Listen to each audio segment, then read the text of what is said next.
à Newcastle, je l'ai acheté 134 millions. Ça Newcastle. fait pas chaud là-bas. अगर आप लोग हमारे इंस्टाग्राम पेज पे जाओगे तो न्यूकासल यूनाइटेड बस एक पोस्ट मिलेगा जो कि सैंटियागो मुनियोस का था। तो अगर किसी ने गोल देखी है, काफ़ी फेमस फुटबॉल मूवी है, तो उसमें सैंटियागो मुनियस साइन किया था अब न्यूकासल ने ही, और रियल लाइफ में न्यूकासल ने इस सीजन ही, इस समर ट्रांसफर विंडो में सैंटियागो मुनियोस साइन किया था। और आउट ऑफ नोवेयर उनका टेक ओवर भी कंप्लीट हो गया। तो हमने सोचा नहीं था न्यूकासल पे एक वीडियो बना रहे होंगे इस सीजन, कंसिडरिंग कि टेक ओवर पिछले साल कॉल्ड ऑफ था पूरा, कोई चांस ही नहीं लग रहा था because of the various complication जो हम आपको इस वीडियो में समझाएंगे। But Joy for Newcastle fans, India में तो कम ही होंगे बट होंगे कुछ ना कुछ, और यूके में तो है ही। तो इन सब के लिए एक बार कवर करेंगे कि what is the take over, how has the take over suddenly been completed, और जो नए ओनर्स आ रहे हैं उनसे क्या एक्सपेक्ट कर सकते हो, और क्या ये एक सिटी और चेल्सी वाला जो प्रोजेक्ट था जो शेकअप हुआ था इंग्लिश फुटबॉल में, क्या वो रिपीट होगा।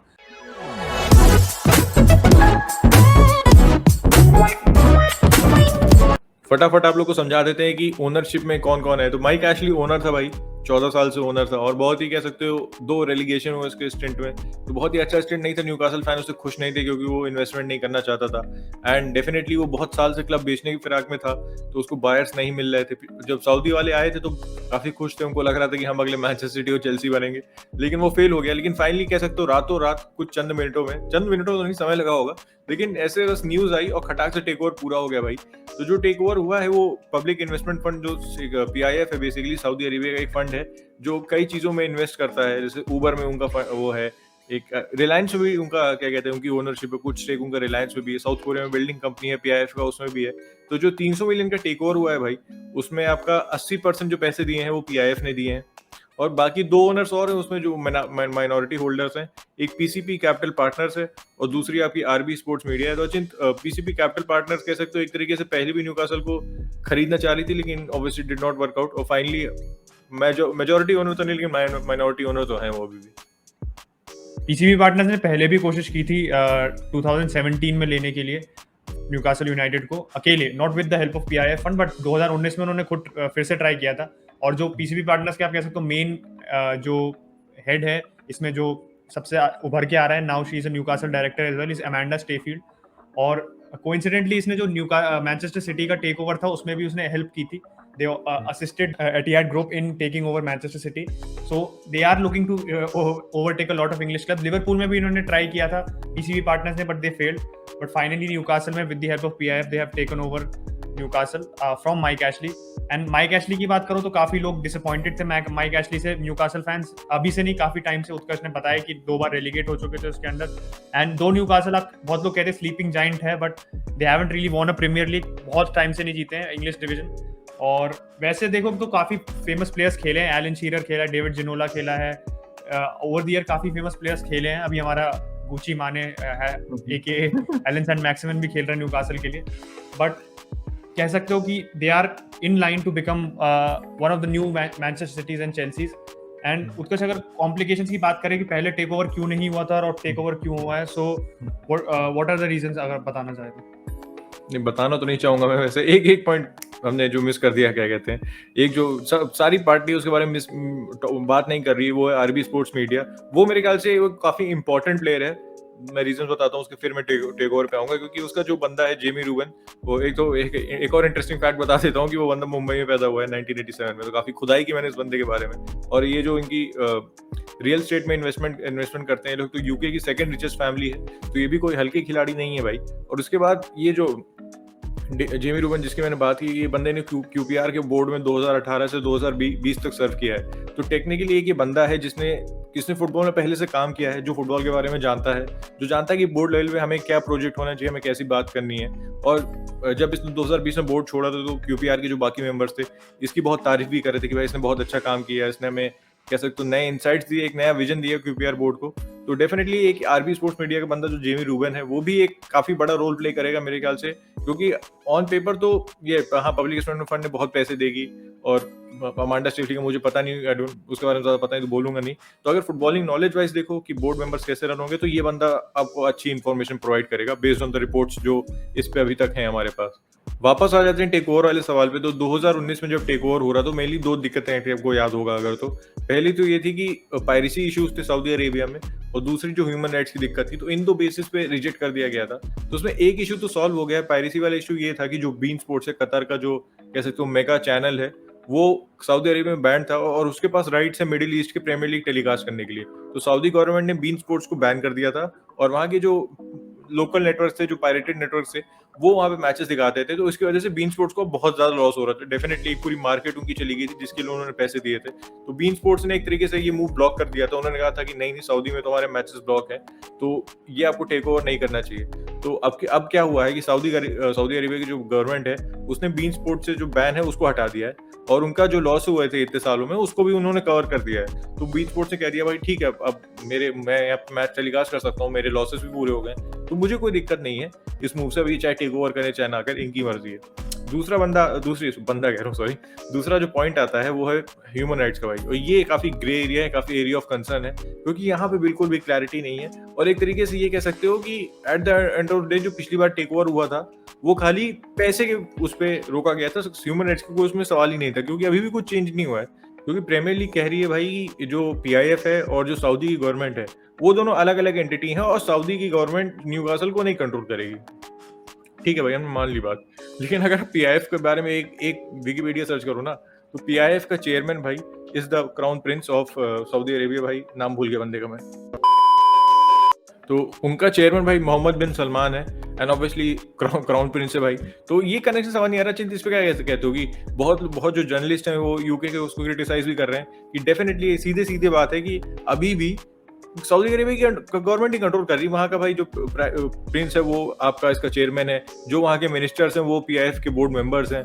तो कैसे काम करेगा ये, इसको कैसे पास कर दिया, ये बहुत ही कह सकते हो ग्रे एरिया है जो ये टेक ओवर पूरा हुआ है। और at the end of the day बात खाली पैसे पे आ जाती है, क्योंकि बीन स्पोर्ट्स के पास अब ब्रॉडकास्टिंग राइट्स आ गई तो टेक ओवर पूरा हो गया। अगर PIF की डेफिनेशन देखो, विकिपीडिया पे लिखा है it is a sovereign wealth fund of Saudi Arabia. और जो उसका मतलब इंटेंशन है PIF बनाने का वो कि जो सऊदी अरेबिया कोई भी स्ट्रेटेजिक इन्वेस्टमेंट्स करना चाहता है तो वो PIF के थ्रू करेगा। तो उसमें मतलब it is an arm of the Saudi Arabian जो वहाँ पे जो गवर्नमेंट क्या मोनार्की है। तो उससे आप कैसे एक्सपेक्ट कर सकते हो, हाउ इज गोइंग आप डिटैच्ड फ्रॉम दी PIF और सऊदी अरेबिया गवर्नमेंट को कैसे डिटैच करोगे, अभी मेरे भी नहीं समझ आया। क्योंकि ये जो भी मतलब स्काई स्पोर्ट्स पे कवरेज आ रहा है, जो भी मतलब यूके मीडिया आउटलेट्स जो कवरेज निकाल रहे हैं inside the details of the take over, उसमें ये कहा है कि जो प्रीमियर लीग ने कंडीशन रखी है कि the PIF will not be having any sort of meddling या कोई भी इंटरफियरेंस नहीं होगा सऊदी अरेबियन गवर्नमेंट से। बट है वो अल्टीमेटली गवर्नमेंट का बनाई हुई चीज़, तो वो कैसे अवॉइड करेंगे मुझे नहीं पता। और सबसे बड़ी बात है कि जो फिट एंड प्रॉपर टेस्ट होता है जिसमें ह्यूमन राइट्स की, you talked about human rights, तो जो एमनेस्टी इंटरनेशनल है उनका जो चेयरमैन है मिस्टर सचदेवा, उन्होंने यही कहा है कि जो फिट एंड प्रॉपर टेस्ट है इसमें भी आपको ह्यूमन राइट्स कंसर्न्स और ये ऐसे सोशल पैरामीटर्स भी डालने चाहिए। क्योंकि अभी जो क्राइटेरिया है फिट एंड प्रॉपर टेस्ट में वो ये है कि आपका जो ओनर आ रहे हैं, इनकमिंग ओनर, उनके फाइनेंशियल रिकॉर्ड को ज़्यादा देखा जाता है, खाली फाइनेंशियल रिकॉर्ड की उन्होंने टैक्स एवेजन नहीं किया है, कोई फ्रॉड नहीं किया है, कोई मनी लॉन्ड्रिंग नहीं की है, या कोई गैम्बलिंग में कुछ इन्वॉल्वमेंट नहीं रहा है। तो ये 4-5 चीज़ ऐसी देखी जाती है, और अगर इनमें सब रिकॉर्ड क्लीन आता है तो then they are passing the fit and proper test. I think fit and proper test काफ़ी आउटडेटेड सा लग रहा है, क्योंकि सबसे ज़्यादा हल्ला ह्यूमन राइट्स इशूज़ पे भी हुआ था। अगर आप मैनचेस्टर सिटी और PSG को भी देखो तो Manchester city is owned by city football group जो UAE बेस्ड है, and PSG is owned by कटार बेस्ड जो ग्रुप है, नासिर बिन खिलाफी है जिसमें। तो इनका भी आप human rights record and in terms of ये जो मोरालिटी के पॉइंट ऑफ व्यू से देखो तो काफ़ी क्वेश्चनेबल रिकॉर्ड है इनका भी, but still they are owning the big clubs and they are actually one of the most powerful clubs in Europe. And I think Newcastle का तुरंत तो नहीं बट 3-4 साल में एक्सपेक्ट कर सकते हो कि दे वुड बी चैलेंजिंग थोड़ा सा जो टॉप 6 में ब्रेक इन कर सकते हैं, या टॉप 6 क्या पता top 6 will become a top 8 now. देखने की बात है, क्योंकि lot of clubs are already fighting for that 4th spot. और एक वीडियो मैंने भी देखा था उसमें मेंशन किया था कि जैसे टॉप 4 में अभी जैसे सिटी और चेल्सी तो एक तरीके से गारंटीड ही है because of their financial muscle and they are competing year in year, एंड लिवरपूल भी है अगर न्यूकासल आ जाती है एंड मैनचेस्टर यूनाइटेड वगैरह आर्सेनल भी हैं, तो इनमें से कौन सा ऐसा प्लेयर, ऐसा बड़ा क्लब होगा which will actually fall behind. कोई भी हो सकता है वैसे तो, ऐसे United and Arsenal aren't run the best way, तो हो सकता है कि something bad could happen to the both of them. But Newcastle again एक थोड़ा सा आप देख सकते हो कि वो स्टेट बैक्ड क्लब बन सकता है। बट प्रोस पे अगर आए, उत्कर्ष पे भी आऊंगा मैं इस बात पे, क्योंकि cons obviously everybody is addressing the cons, but थोड़ा न्यूकासल फैन से आप एसोसिएट कर सकते हो इन द सेंस कि माइक एशली के अंदर वो बहुत परेशान थे क्योंकि वो क्लब में इन्वेस्टमेंट ढंग से कर नहीं रहा था। शुरू की विंडो में तो उसने मतलब 1 मिलियन बैरियर भी ब्रेक नहीं किया था इन टर्म्स ऑफ साइनिंग्स, तो देख सकते हो कितना वो कंजूसी कर रहा था।